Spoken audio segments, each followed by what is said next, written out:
গত বছর Xiaomi তার Redmi সিরিজের phone Note 5 AI and Note 5 Pro বাজারে মিড বাজেটে লঞ্চ করেছিল। আর এই মিড বাজেটের মধ্যে যা one of the best performance phone ছিল। বাট এই বছরে Xiaomi চোখ ধাঁধানো একটি ফোন এনেছে, যা হচ্ছে Xiaomi Note 7 and Note 7 Pro, যা মানুষকে অবাক করে দিয়েছে। অবাক হওয়াটাই স্বাভাবিক, বিকজ Xiaomi এই প্রথম তার Redmi সিরিজে গর্জিয়াস বিল্ড কোয়ালিটি অ্যান্ড 48 মেগাপিক্সেলের ক্যামেরা নিয়ে এসেছে। সো 48 মেগাপিক্সেলের ক্যামেরাটি রিয়েল লাইফে কেমন পারফরমেন্স দিবে আর 48 মেগাপিক্সেলের মতোই কাজ করে কিনা ওভারঅল জানতে ভিডিওর সাথেই থাকুন। আমাদের আজকের ভিডিওটি স্পন্সর করেছে tech and talk BD, Bashundhara City এবং যমুনা ফিউচার পার্কে তাদের শপ। যে কোনো ফোন কিনতে ঘুরে আসতে পারুন তাদের শপে, এবং লিংক ভিডিও ডেসক্রিপশনে দেওয়া আছে। আনবক্সিং আনবক্সিং নিয়ে বেশি কিছু বলবো না। সাদাসিধা এই বক্সটিতে থাকছে ফ্রি ডিভাইস, একটি charger, USB cable and back cover. বক্সের এই চার্জারটি ফাস্ট চার্জার না, যার কারণে ফোনটি ফুল চার্জ হতে 2 ঘন্টা 15 মিনিটের মতো সময় নিচ্ছিল।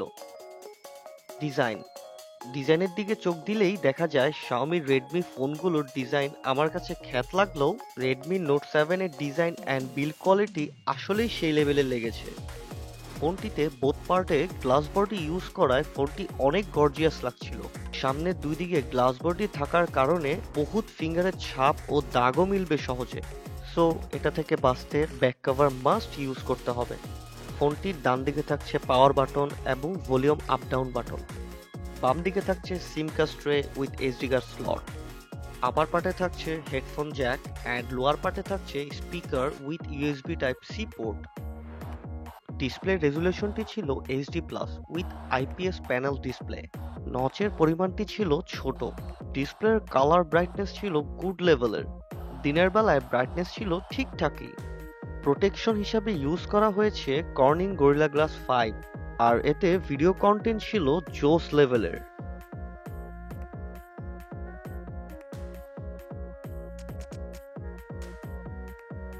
এবার কথা বলা যাক আনলক নিয়ে। ফিঙ্গারপ্রিন্টটি ছিল একদম ঠিকঠাক পজিশনে। আনলক স্পিড ছিল ফাস্ট। প্রথমে কিছুটা স্লো কাজ করছিল, বাট সফটওয়্যার আপডেট দেওয়ার পরপরই ঠিক হয়ে গিয়েছিল। ফেস আনলক নিয়ে তেমন কোনো ঝামেলা পাইনি, আনলক স্পিড ছিল ঠিকঠাকই। এবার সরাসরি চলে যাই সফটওয়্যার পার্টে। সফটওয়্যারে ইউজ করা হয়েছে স্ন্যাপড্রাগন 660, যার ক্লক স্পিড ছিল octacore 4x2.2 GHz Kryo 260, and জিপিওতে ইউজ করা হয়েছে অ্যান্ড্রোনো 512।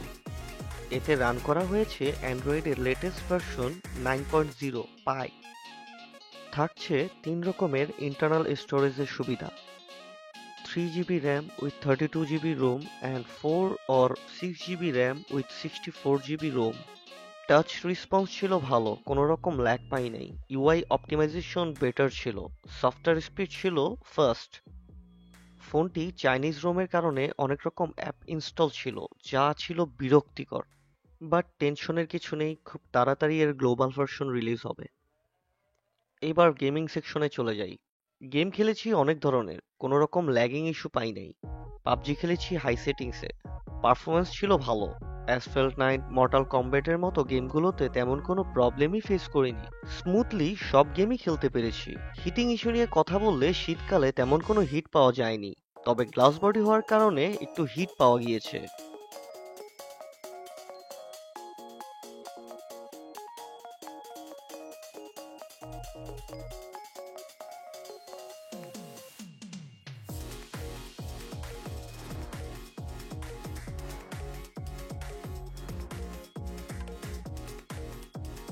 এবার ব্যাটারি নিয়ে কথা বলি।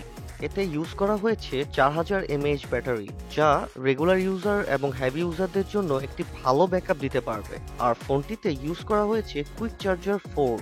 এইবার একটু ক্যামেরা নিয়ে কথা বলা যাক, বিকজ এই ফোনের সব থেকে আলোচিত এবং ইন্টারেস্টিং পার্ট হচ্ছে ক্যামেরা।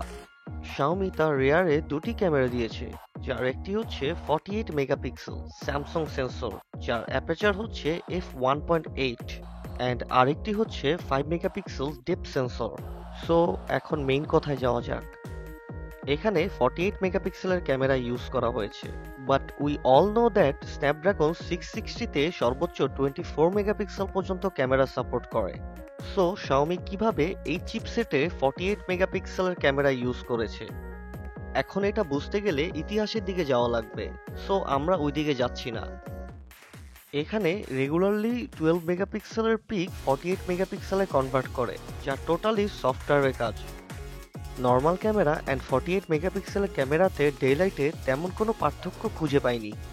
দুটি ছবির কালার, শার্পনেস, ডিটেলস একই লাগছিল, বাট 12 মেগাপিক্সেলের ক্যামেরার পিকগুলো আমার কাছে একটু বেটারই লেগেছে।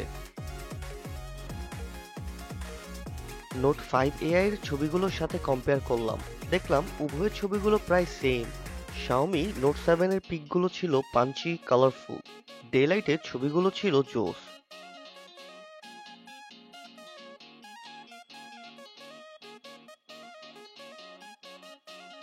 লো লাইটে পিকগুলো আমাকে হতাশ করেনি, লো লাইটে এটি ভালো পারফরমেন্স দিয়েছে। নোট 5AI থেকে নোট 7 এর পিকের কোয়ালিটি ছিল বেটার।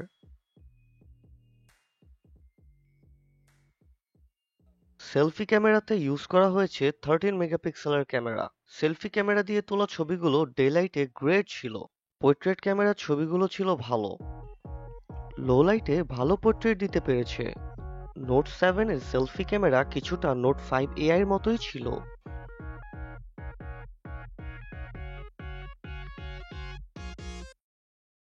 রেয়ারের ভিডিও সর্বোচ্চ 1080p 60 fps অ্যান্ড ফ্রন্টের 1080p 30 fps দিয়ে ভিডিও করা যায়।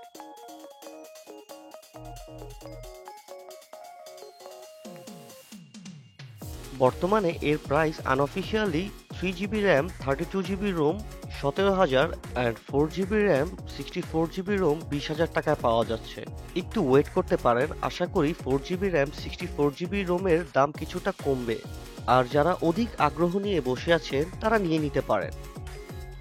সো আজকে এই পর্যন্তই। পরবর্তীতে নতুন কোনো গ্যাজেট অথবা নতুন কোনো ফোন নিয়ে আমি সুজয় হাজির হয়ে যাব আপনাদের সামনে। Thank you for watching this video. আপনারা যারা এখনো আমাদের চ্যানেল সাবস্ক্রাইব করেননি তারা অবশ্যই সাবস্ক্রাইব করবেন, এবং এই ফোন নিয়ে কোনো প্রশ্ন থাকলে কমেন্ট করতে পারেন, আমরা রিপ্লাই দেওয়ার চেষ্টা করব। Thank you.